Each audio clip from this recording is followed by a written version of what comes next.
All right, man. Take off, dog. We'll finish this off talking about the Hawks. Y'all boys be easy. All right, Appreciate you, take care, B. dude.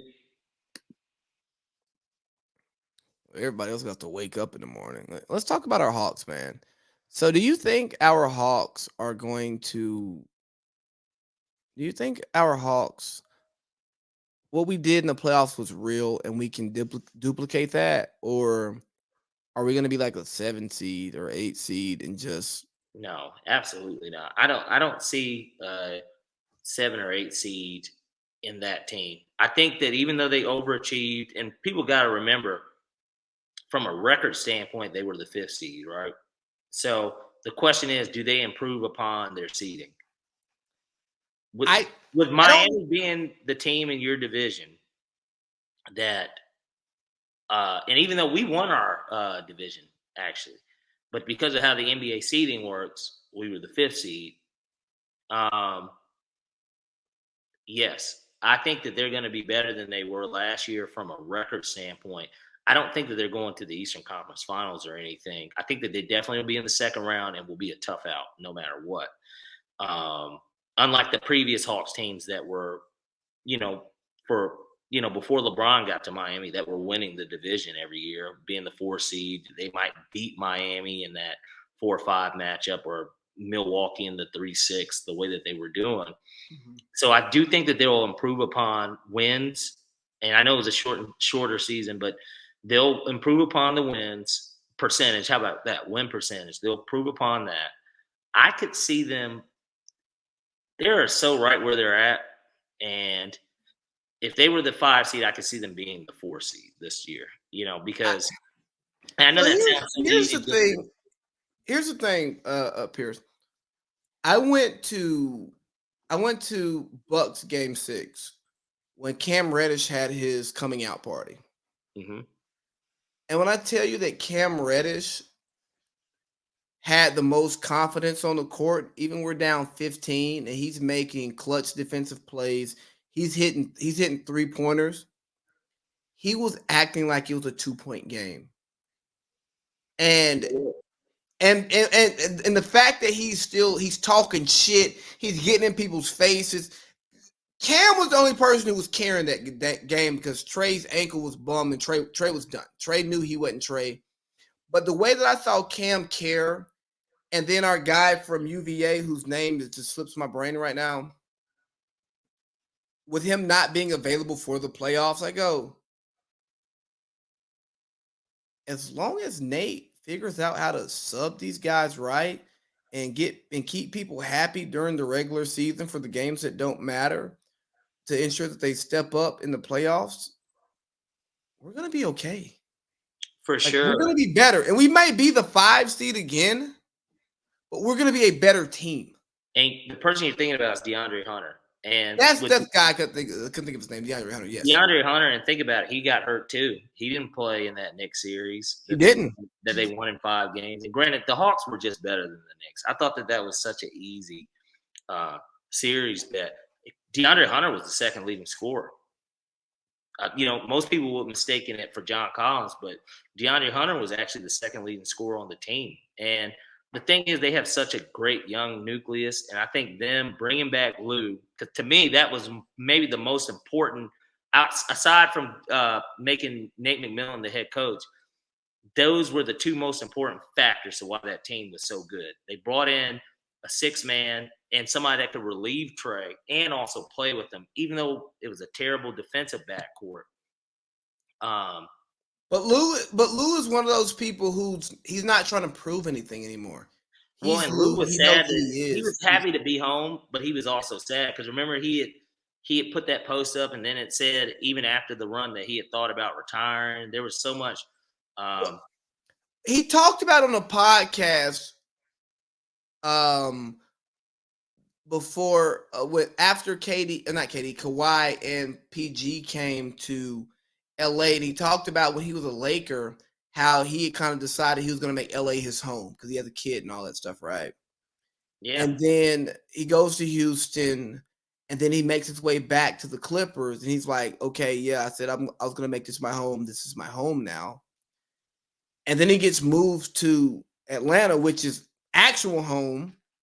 So it's more convenient than any other Where he place. was going in the bubble to get some wings from Magic. Yeah, Yeah, we've had a good night in Magic before. yeah. And I but the seen that point video the other day too. that's funny. That's funny as hell. But the fact of the matter was, it was just like this was a guy who wanted to be in. He had gotten comfortable living in LA. He was going to make LA his home, and so on and so forth. But I don't think he is who he is for Atlanta in any other situation. No, and the weirder part about it is, and I can't wait to see how it works. But they drafted Sharif Cooper, who I thought he slid so far, which He was slid, but it makes they're sense like why similar he's players too. I look at him as a microwave guy that comes off the bench. And granted, Lou is the best at it. And I'm sure that I know that he had re-signed, obviously, but it's probably only a 1-year deal. I don't know how much longer Lou wants to play. Maybe he wants to Jamal Crawford his way out of the league to where, Jamal dropped like 50 in that last game of his career, and he was 39 or 40. And then yeah, nobody picked him up the following year, which was even weirder because he can which is still crazy. score the ball. And he's too good for the big three, But he is. I mean, no, because he still goes to the pro-am in Seattle where the pros play and he gives people buckets. But I think Sharif is going to move into that Lou role after this season. I think Sharif dropped for pretty much because he didn't play the full college season. Yeah, that's true.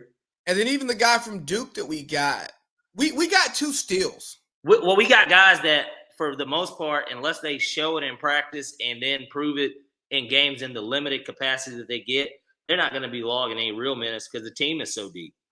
Right, but they are guys who hurt. But both of them are guys that got underdrafted because of different reasons. Where the Duke kid, whose name I can't remember, and I'm not going to look it up because we're almost done. He just stopped. He just stopped showing up. He was like, "Yeah, Duke, I'm done." You're talking about.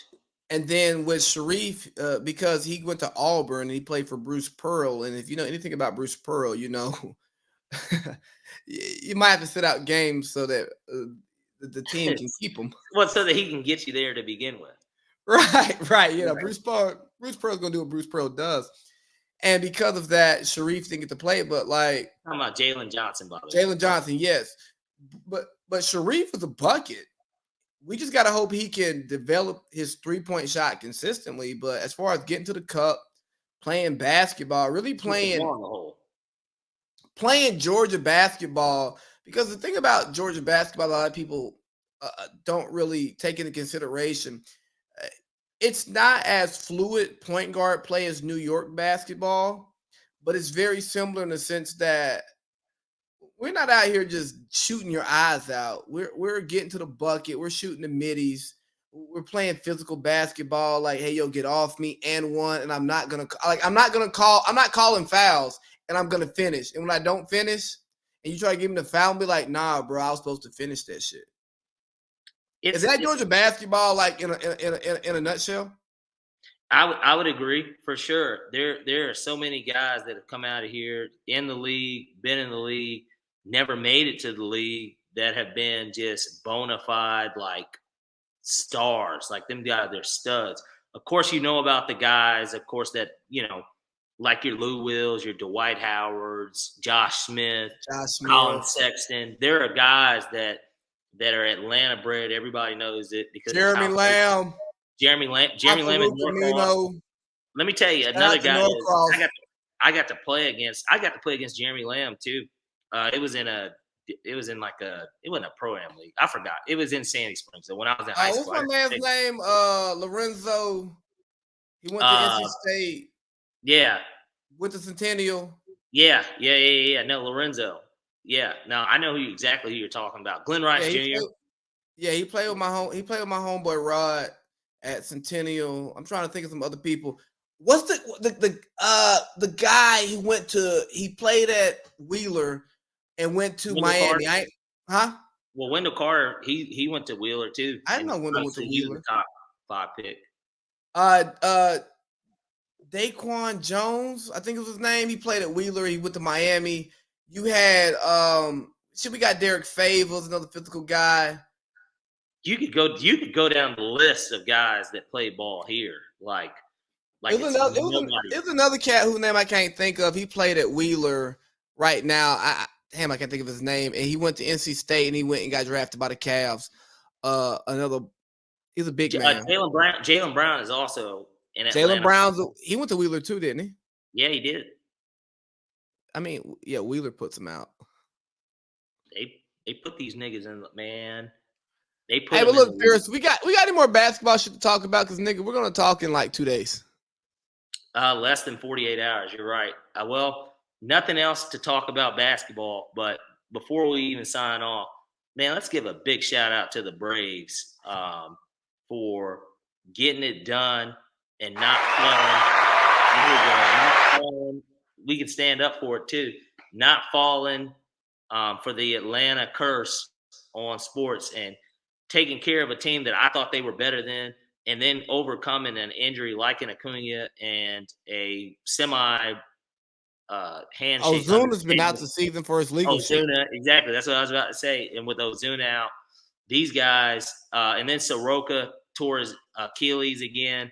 A lot of people don't realize it, but big ups to fucking Brian Snicker and the boys for getting us to the NLCS. I can't wait to go to game 1 or game Absolutely, 3. man. Chop on. We're not supposed to be here. When's game 1, by the way? Is it on the schedule yet? It depends on what happens. If the Dodgers win the series, game 1's going to be here. I think Friday. No, not Friday. It would be Sunday or Monday.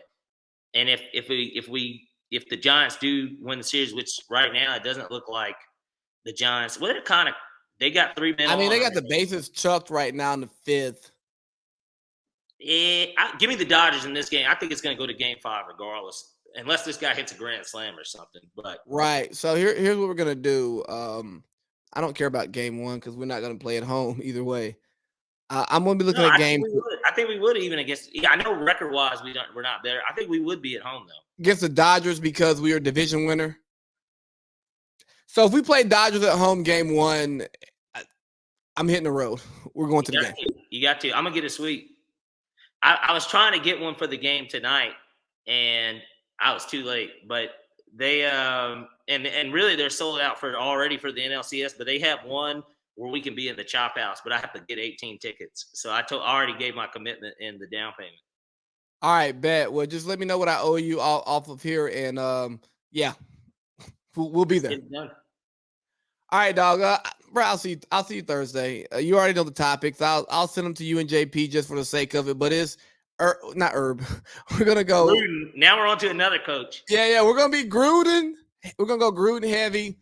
Al and Chris Collinsworth because I just wanted to kill them before the Gruden shit came out. We'll probably talk a little bit Lamar Jackson because bro, it really sucked that his best game favorite, maybe. Right. He's putting up better numbers in his MVP season, but his one loss is an overtime loss that they, for what it's worth, really should have won. It was game 1, and he didn't have his running backs, and he still doesn't have his first round receiver. It was his first game with Sammy Watkins. It all makes sense. But the fact that John Gruden just really put a cloud over Lamar Jackson's best fucking game, man, it kills me. But hey, Pierce, I'll holler at you, dog. Enjoyed you. We did 2 hours talking hoops. Big baby out. All right, we'll catch you. Wrong button.